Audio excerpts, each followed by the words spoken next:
अपनी माँ का तू दिल ना दुखाना, कभी अपनी माँ का तू दिल ना दुखाना। ये ममता का कर्ज है, बेटे का फर्ज है, तुझको पड़ेगा चुकाना।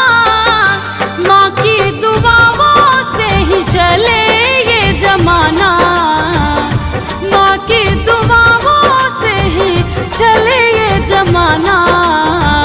कभी अपनी माँ का तू दिल ना दुखाना, कभी अपनी माँ का तू दिल ना दुखाना।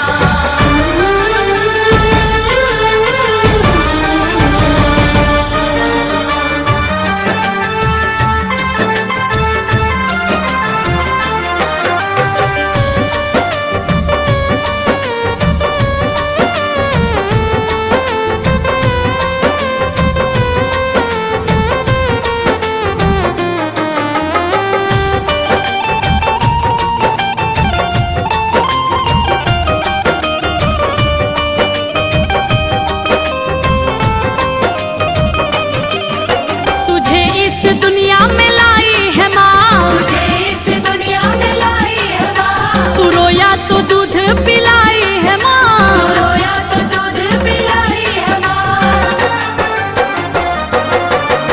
तुझे इस दुनिया में लाई है माँ, तू रोया तो दूध पिलाई है माँ। ये ममता का आंचल ओढ़ाई है माँ, उंगली पकड़ कर चलाई है माँ। वो बचपन के दिन तू अपने भूल न जाना, वो बचपन के दिन तू अपने भूल न जाना। कभी अपनी माँ का तू दिल ना दुखाना, कभी अपनी माँ का तू दिल ना दुखाना। मेरी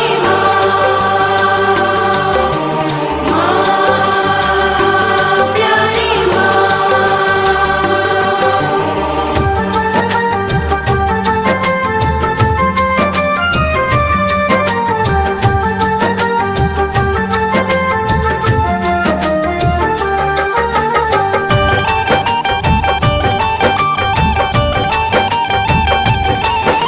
दोबारा न दुनिया में मिलती है माँ, दोबारा न दुनिया में मिलती है माँ। तुम्हारी खुशी से ही खिलती है माँ, तुम्हारी खुशी से ही खिलती है माँ।